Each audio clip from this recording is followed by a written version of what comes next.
हरे कृष्ण। श्रीमद् भागवतम तीसरा स्कंद अध्याय 24 श्लोक संख्या 31 एंड 32। इस आध्यात्मिक जगत में प्रवेश करने से पहले गुरु और गौरंग से कृपा की याचना करते हुए मंगलाचरण करेंगे ताकि हम जो अध्ययन कर रहे हैं उसका पूरा लाभ प्राप्त हो सके, जो कि है कृष्ण प्रेम की प्राप्ति। गुरवे गौरचंद्राय राधिकाय तदालये कृष्णाय कृष्ण भक्ताय तद्भक्ताय नमो नमः। वंशी विभूषितकरा नवनीरदाभा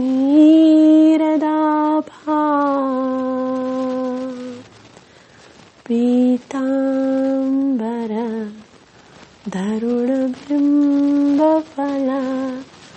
धरोष्टा पूर्णेन्दु सुंदर मुखार अरविंद नेत्रा कृष्णात् परं किमपि तत्त्व अहं न जानामि। करारविन्दे न पदारविन्दम् मुखारविन्दे विनिवेशयन्तम् वटस्य पत्रस्य पुटेशयानम् बालं मुकुन्दं मनसा स्मरामि। श्रीकृष्ण गोविन्द हरे मुरारी हे नाथ नारायण वासुदेव जिह्वे पिबस्व मृत्युमेतदेव गोविन्द दामोदर माधवेति।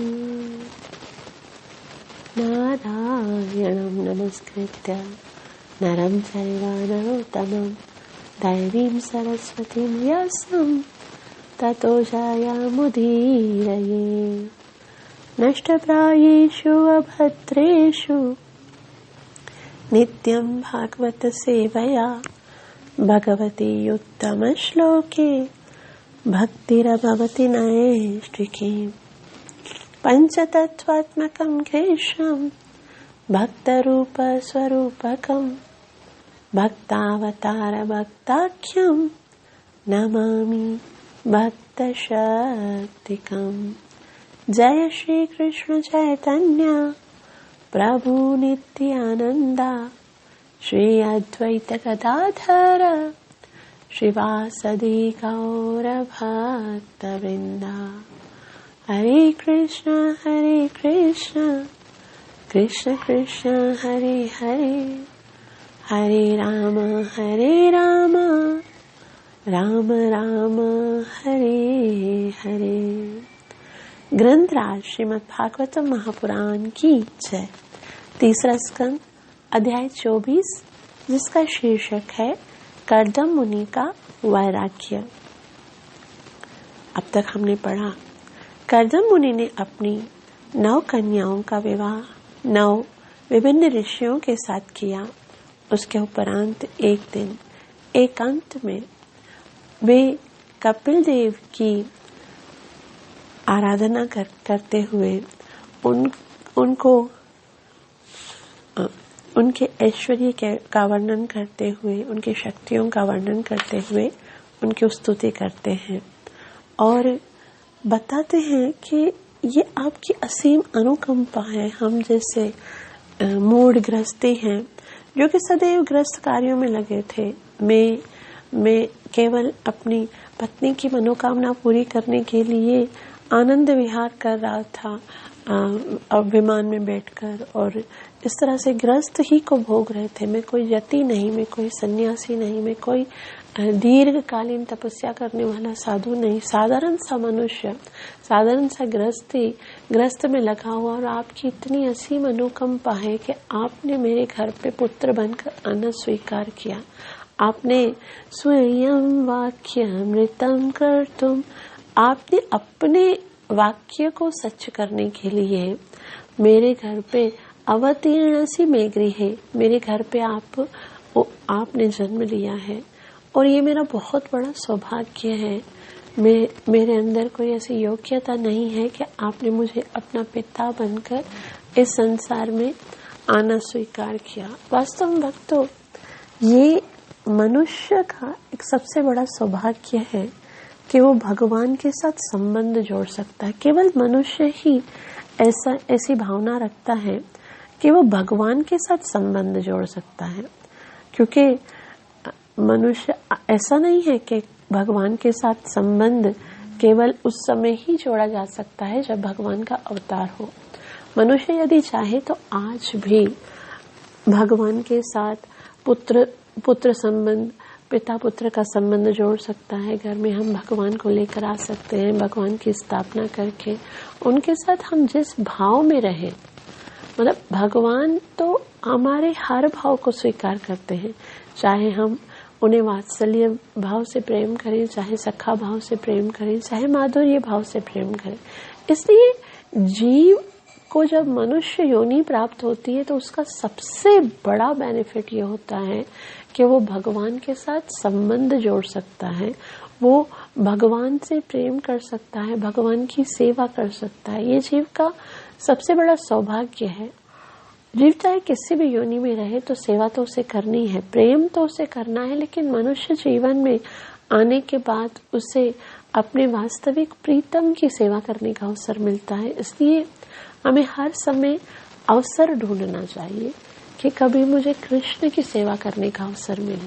और यही एक प्रार्थना, जब हम महामंत्र भी जप कर रहे होते हैं तो उस समय भी मन में बस यही एक प्रार्थना, कृष्ण मेरा स्वभाव है, जे मेरे स्वरूप होए कृष्ण नित्यदास।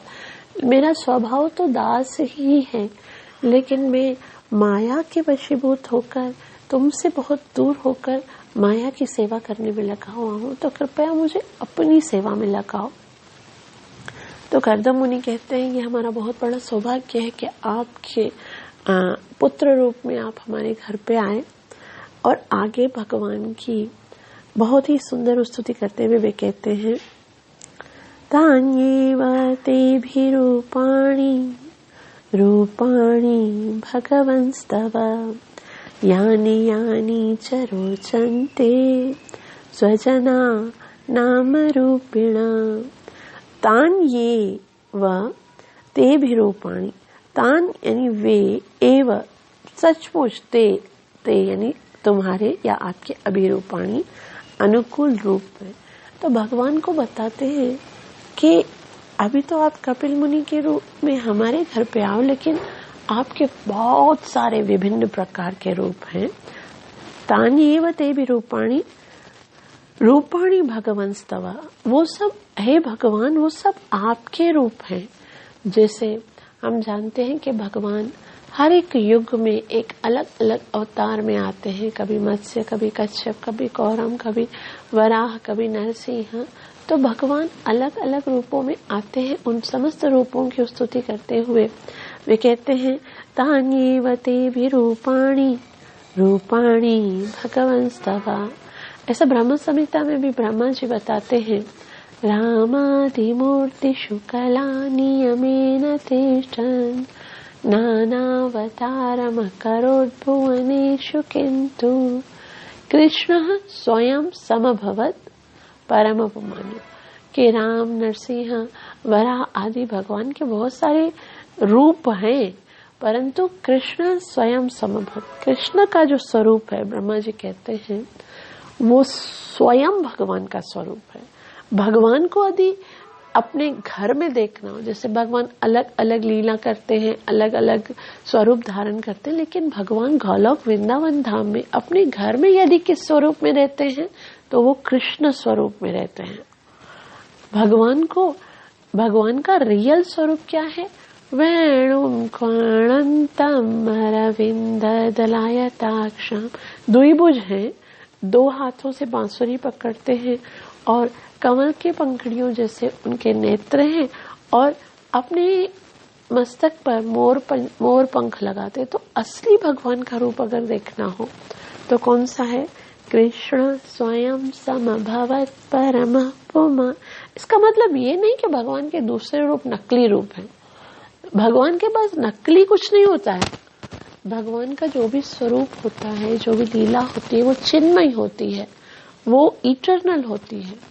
भगवान का चाहे कोई भी स्वरूप हो, भक्त समस्त स्वरूप से प्रेम करते हैं। ऐसा नहीं है कि भक्त जो है वो भगवान के दूसरे स्वरूपों को नकारते हैं। भगवान चाहे राम अवतार में आए, चाहे भगवान कपिल अवतार में आए, या भगवान चाहे नरसिंह भगवान, यहाँ तक कि भगवान यदि सूअर के अवतार में भी आते हैं, है ना, वराह अवतार में भी यदि आते हैं, तो भक्तगण उनको भी बहुत ही आदर प्रेम से, मतलब स्वरूप चाहे कोई भी हो, वो भगवान की भगवत्ता को कभी कम नहीं कर सकता। ऐसा नहीं है कि भगवान यदि कोई निकृष्ट स्वरूप धारण करेंगे तो फिर उनका मान घट जाएगा। भगवान का मान थोड़ी घटता है, भगवान तो भगवान ही है। तो उस समय पर कोई भी स्वरूप धारण करते हैं, भक्त बहुत प्रेम करते हैं। लेकिन ऐसा है कि हर भक्त का कोई न कोई अपना एक इष्ट स्वरूप होता है भगवान का। वो जानते हैं कि हर एक स्वरूप जो है वो आदरणीय है, वंदनीय है, लेकिन फिर भी भक्त के अपने एक भाव होते हैं जो भगवान के किसी विशेष स्वरूप को स्वीकार करता है। जैसे हनुमान जी जानते हैं कि कृष्ण भी भगवान ही है, वही कृष्ण भगवान है जो मेरे आराध्य श्री राम है। लेकिन फिर भी उनकी इच्छा यही होती है कि मैं भगवान को श्री राम के स्वरूप में ही सेवा करूं, है ना। उसी तरह से जो कृष्ण के भक्त होते हैं उनको भी यही इच्छा होती है कि भगवान तो हम जानते हैं कि सब भगवान के सारे रूप कृष्ण के ही हैं, लेकिन क्योंकि मैंने एक स्वरूप को अपनाया हुआ है और वो स्वरूप है कृष्ण का, तो वो कृष्ण को ही खोजते हैं। कृष्ण को देखकर ही उनको सुख मिलता है। जब तक वही तुलसी बाबा जो कहते हैं हरि व्यापक सर्वत्र समाना, कि हरि जो है वो हर क्षण हर जगह पे मतलब व्यापक है। लेकिन फिर वही तुलसी बाबा जब वृंदावन में जाते हैं तो बांके बिहारी को देख के कहते हैं कि तुलसी मस्तक तब निवे जब धनुष ले तुम रघुवीर, कि मेरा ये मस्तक तो तब निवेगा जब तुम ना धनुष बाण उठाओगे। तो ये कोई पक्षपात नहीं है, ये कोई अपमान नहीं है, ये तो प्रेम है। क्योंकि प्रेम जो है वो बहुत ही उसका जो हृदय के अंदर बस एक ही भगवान का स्वरूप चाहिए होता है उसको। भले ही वो सबका आदर करता है, सबका मान करता है, सबके प्रति उनका आदर प्रेम भाव सम्मान होता है, लेकिन फिर भी ये एक भक्त का अपना हृदय का भाव होता है कि वो एक पर्टिकुलर भगवान के स्वरूप को प्रेम करने लगता है। लेकिन सारे ही रूप जो हैं वो भगवान के ही हैं।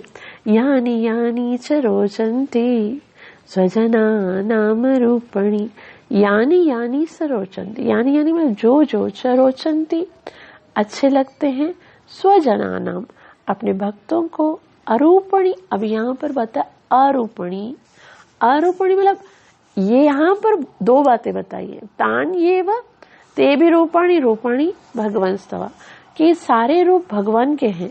भगवान का एक वास्तविक स्वरूप है और बाकी सारे रूप भी भगवान के हैं। लेकिन फिर भी भगवान कैसे हैं? स्वजना नाम अरूपणी, भगवान का कोई रूप नहीं है। क्या रूप नहीं है?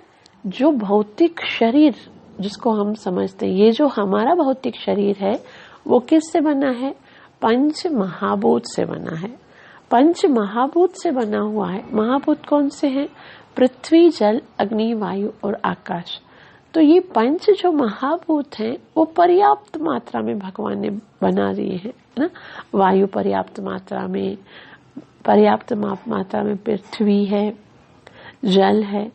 तो भगवान क्या करते हैं कि किसी व्यक्ति को चुनते हैं कि यहाँ से ये सारी जो वस्तुएं हैं वो उनमें से पंचभूतों को, जैसे ब्रह्मा जी को भगवान नियुक्त करते हैं कि इन पंचभूतों को आपको मिश्रण करके मिला के अलग अलग स्वरूप धारण करने। तो जितने भी संसार में जितनी भी वस्तुएं हैं वो इन पंच महाभूत के द्वारा ही बनी है। पृथ्वी, जल, अग्नि, वायु, आकाश, इनके मिलाप से ही विभिन्न प्रकार के स्वरूप उत्पन्न होते। लेकिन यहाँ पर भगवान को अरूपाणी कहा गया, मतलब भगवान का जो स्वरूप है वो इन पंच महाभूत के द्वारा नहीं बना हुआ है। भगवान का स्वरूप इटर्नल है। भगवान के स्वरूप में ये पंच महाभूत नहीं है। भगवान जो है वो भगवान है। वो सिर से लेकर निख तक, नख से लेकर सिर तक वो भगवान है। वो इटर्नल है, वो परमात्मा है। उनके अंदर भूत नहीं है।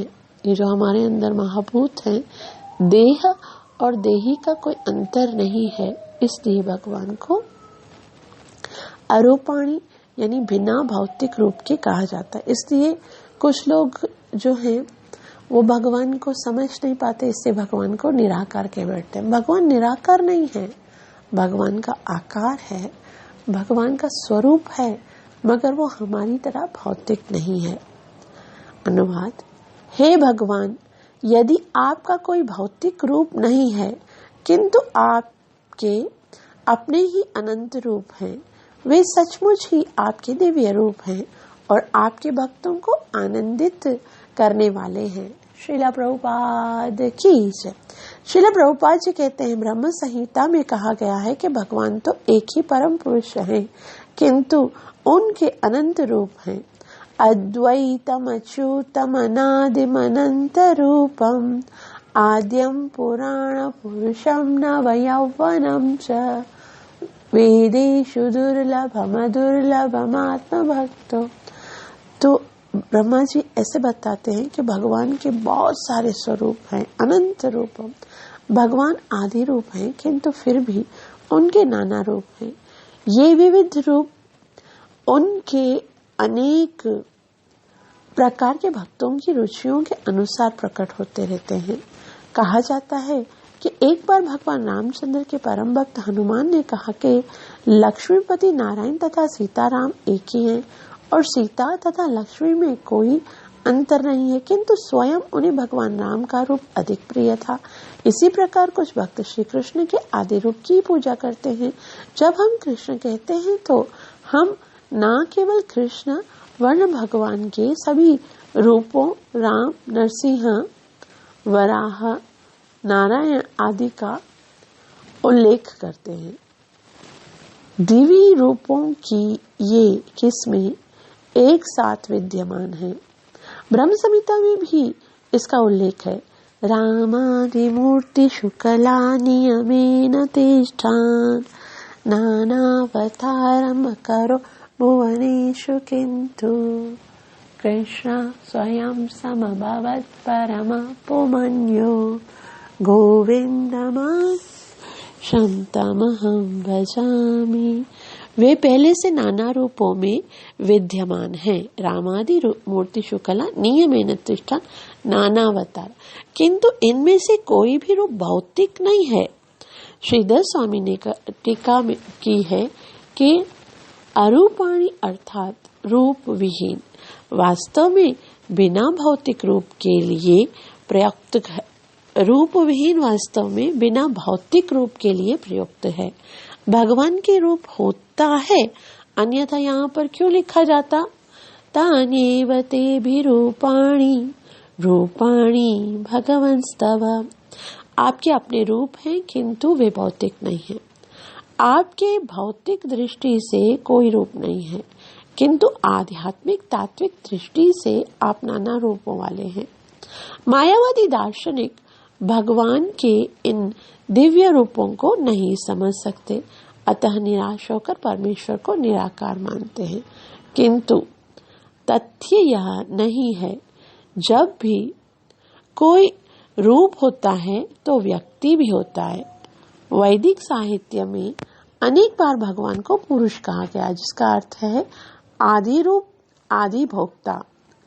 निष्कर्ष यह निकलता है कि भगवान के कोई रूप नहीं होता, फिर भी विभिन्न कोटि के भक्तों की रुचियों के अनुसार वे एक साथ नाना रूपों में विद्यमान रहते हैं, यथा राम, नरसिंह, वराह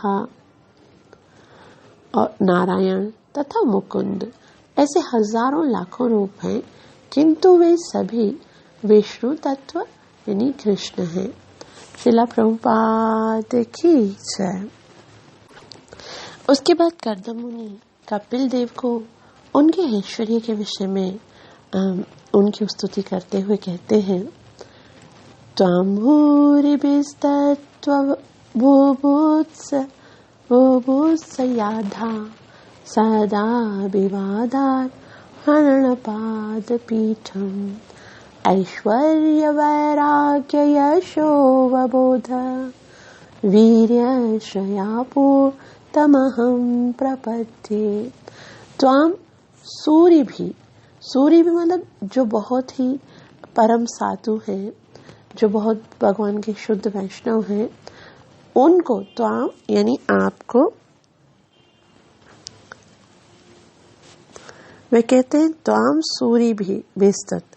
वो जो बड़े बड़े साधु जन हैं, जो वैष्णव जन हैं, वो सदा क्या करते हैं, वो क्या है, तत्व बबूत्स्या, वो जो तत्व को जानने की इच्छा रखते हैं, वे अद्दा यानी निश्चय ही सदा अभिवादार हरणपाद पीठम, वो जो बहुत बड़े शुद्ध साधु हैं, परम साधु हैं, जो तत्व को जानने की इच्छा रखते हैं, वे सदा अभिवादार यानी अभिवादनों का अरण यानी योग्य, और पाद पीठम आपके पैरों के यानी आसन को, वो सदैव आपके चरण कमल जहाँ पर रखते हो तो पाद पीठ उसको बोलते हैं। उनको भगवान का वास्तविक स्वरूप थोड़ी दिखता है। यहाँ पर भक्तों के लिए बताया गया ना पिछले श्लोक में कि भक्तों के लिए भगवान विभिन्न प्रकार के स्वरूप धारण करते हैं, मत्स्य, कच्छप, कूर्म, वराह, नरसिंह। भक्तों को भगवान के दर्शन दिखाई देते हैं, लेकिन सूर्य भी तत्व, जो तत्व को जानना चाहते हैं, जो सूर्य भी हैं, बहुत बहुत साधना करते हैं, परम साधु, उनको वो क्या करते, सदा विवादार हरण पाद पीठम, वो सदैव जो भगवान की पाद पीठ है, जहाँ पर भगवान अपने चरण रखते ना, बस उसी का दर्शन करते और उन्हीं का अभिवादन करते हैं। और भगवान के षडेश्वर्य के विषय में कहते हैं, ऐश्वर्य वैराग्य यशो अबोध। ऐश्वर्य कहते हैं जो भगवान के षडेश्वर्य हैं, भगवान के जो ऑपुलेंसेस हैं, कौन कौन से हैं, वैराग्य सबसे बड़ा। भगवान पूरी सृष्टि को सृजन करते हैं और प्रलय कर देते हैं। भगवान को कभी भी किसी वस्तु के अंदर आसक्ति नहीं होती है। हम देखते हैं, हम एक बच्चे को भी यदि जन्म देते हैं तो उसके प्रति हमारा कितना आसक्ति होती है। कुछ कमा के आते हैं, कुछ वस्तु को खरीदते हैं, तो हम कभी भी उसको खोना नहीं चाहते, है ना। हमारे अंदर वैराग्य नहीं है। जो कोई घर बनाते हैं, गाड़ी लेते हैं, कुछ भी होता है, हम चाहते हैं ये सदा सर्वदा हमारे साथ रहे। लेकिन भगवान के अंदर इतना वैराग्य है कि पूरा संसार वो रचते हैं, बनाते हैं, और एक क्षण में प्रलय हो जाता है। तो भगवान उससे कभी विचलित नहीं होते, बल्कि स्वयं करते हैं। वैराग्य यशो, भगवान का यश, कीर्ति कितनी है। भगवान कोई भी कार्य करते हैं, यश का मतलब होता है जब कोई अच्छा कार्य करता है तो उसको सम्मान मिले, जब कोई बुरा कार्य करता है तो उसको अपमान होता है। लेकिन भगवान का यश ऐसा है कि भगवान कुछ भी कर ले, भगवान को कभी भी अपयश का सामना नहीं करना पड़ता। जैसे अर्जुन को युद्ध भूमि में भगवान ने क्या कहा? भगवान ने कहा कि अगर तुम ये युद्ध भूमि छोड़कर चले जाओगे तो सारे जितने भी लोग हैं वो तुम्हारी बदनामी की बात करेंगे और कहेंगे देखो अर्जुन क्षत्रिय था और युद्ध भूमि से भाग गया। लेकिन वही भगवान जब जरासंध आक्रमण करते हैं मथुरा के ऊपर तो वो भाग जाते हैं। और आश्चर्य की बात, भगवान के यश का जो यश की पराकाष्ठा क्या है कि भगवान जब भाग जाते हैं तो उनकी निंदा नहीं होती बल्कि रणछोड़ राय कहकर उनकी स्तुति होती है। तो यश का मतलब है भगवान कुछ भी करते हैं तो उनका कभी भी निरादर नहीं किया जा सकता। भगवान के कार्य, भगवान हम जो करते हैं वो टाइम पास है। हम जो ये सब कार्य करते हैं ना वो टाइम पास करते हैं और भगवान जब करते हैं तो वो पास टाइम्स हो जाते हैं। वो लीलाएं वो भगवान करके तो उन समय तो सबको आनंद दिया, लेकिन आज भी उन लीलाओं को श्रवण करके हम अपने जीवन को सफल कर सकते हैं। ये भगवान के पास टाइम्स इतने मधुर हैं, इतने पवित्र हैं कि वो सदैव भगवान 5000 साल पहले आए, लेकिन आज भी हम जब कृष्ण लीला पढ़ते हैं, कोई कार्य पढ़ते हैं भागवतम में, तो हमको कैसा लगता है कि आज ही भगवान की लीला हुई थी। और भगवान का यश कभी समाप्त नहीं होता। संसार में जो यश होता है, जो कीर्ति होती है, वो कुछ समय के लिए चलती है। आज से हम देखते हैं, आज से 100 साल पहले भी कुछ एक्टर्स होंगे, कुछ ना क्रिकेटर्स होंगे, कुछ कोई भी हीरोज हैं, जो भी हैं या धनी व्यक्ति हैं, उनका यश उस समय बहुत होता है, लेकिन समय के साथ साथ वो यश समाप्त हो जाता है। लेकिन भगवान का यश सदा सर्वदा रहता है। और अवबोध मतलब भगवान का ज्ञान कितना विशाल है। भगवान के पास संपूर्ण ज्ञान है। जितने भी जीव हैं उन सब के ज्ञान को एकत्रित करिए और वो सारा का सारा ज्ञान जो है वो भगवान के पास चला जाएगा।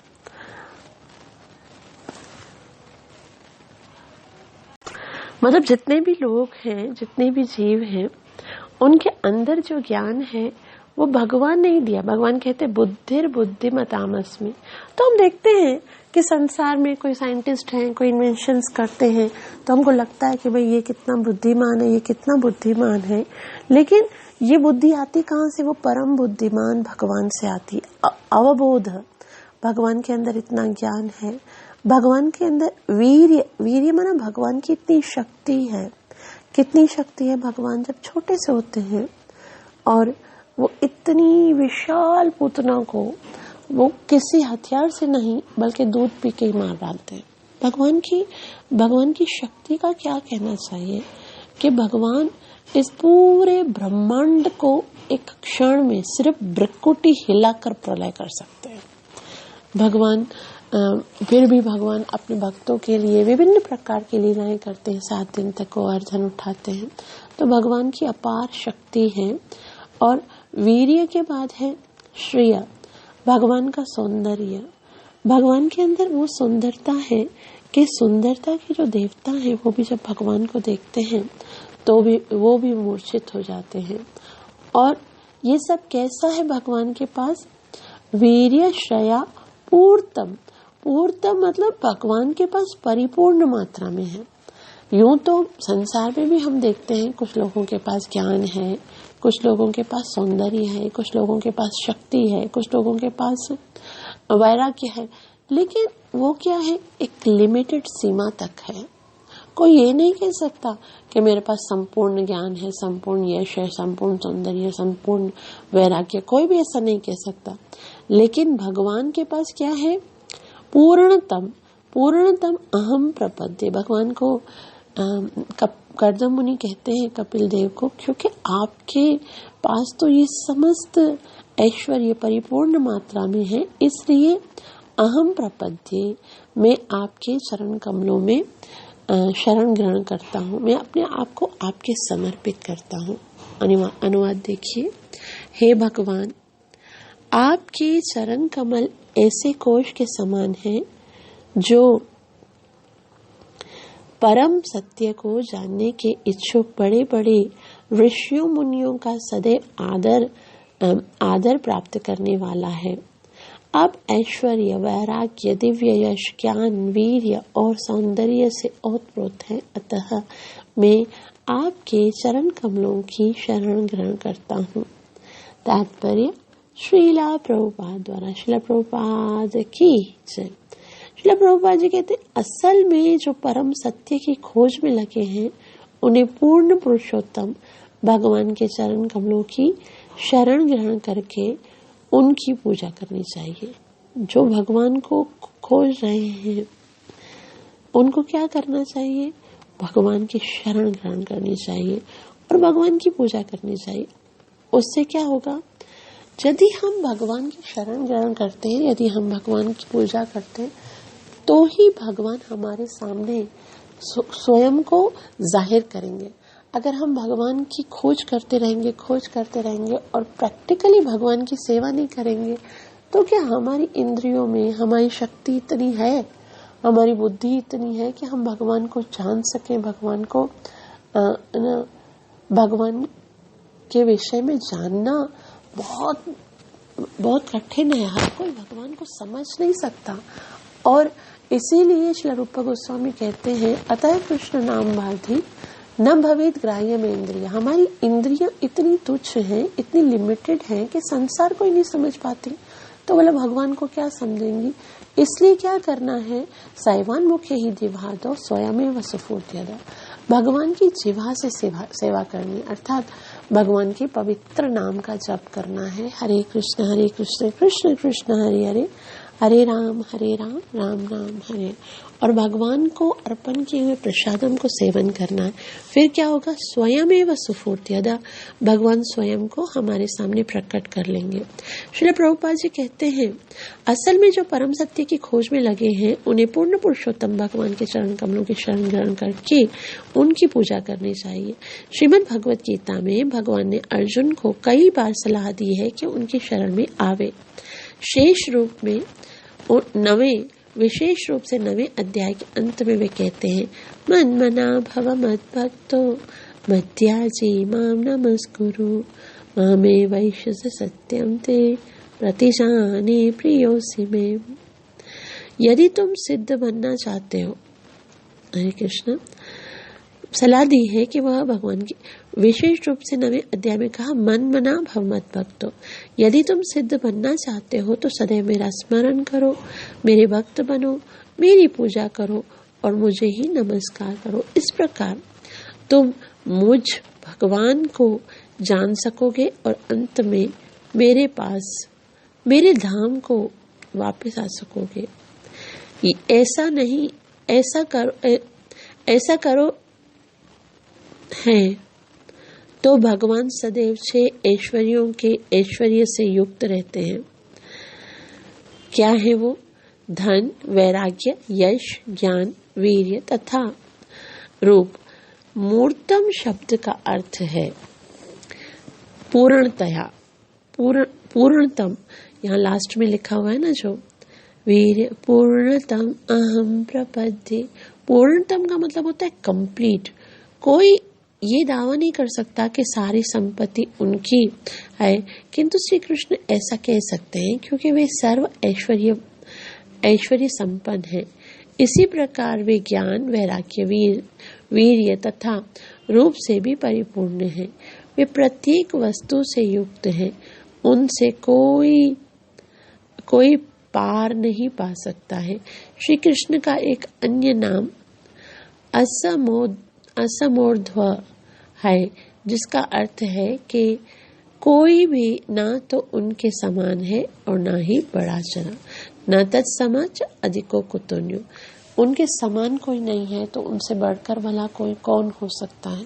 इसलिए एक बुद्धिमान व्यक्ति का बस वही कर्तव्य है। क्या करना चाहिए? जो कर्दम मुनि कर रहे हैं। क्या कर रहे हैं? प्रपद्ये, भगवान की शरण में जाना चाहिए। हे भगवान, मैं आपका हूँ, आप मुझे स्वीकार करो। यदि हम भगवान की शरण में हैं तभी हम सुरक्षित हैं, क्योंकि भगवान एक उस सुरक्षा कवच की तरह है जो कि हमारी तरफ आते हुए हर आफत को अपने ऊपर ले लेते हैं। भगवान कभी भी अपने भक्त को किसी विपदा में नहीं देख सकते, इसलिए यदि हम आनंदित होना चाहते हैं तो उसका एक ही तरीका है कि भगवान की शरण में आए। भगवान की शरण में आने का इस कलयुग में एक ही उपाय है कि हम भगवान का नाम जप करें और अपने गुरु महाराज के दिए हुए नियमों का पालन करें। हरे कृष्णा। आप सबका बहुत बहुत आभार जो इतना प्रेम से श्रवण कर रहे हैं। इसके बाद श्लोक नंबर 33 बहुत ही महत्वपूर्ण श्लोक है। इसमें बहुत ही महत्वपूर्ण सिद्धांत और बहुत ही सुंदर स्तुति है कर्दम मुनि के द्वारा कपिल मुनि की, वो हम कल पढ़ेंगे। कृपया मेरे लिए प्रार्थना अवश्य कीजिएगा कि मैं अपनी सेवा और साधना को अच्छे से कर सकूं। हरे कृष्णा।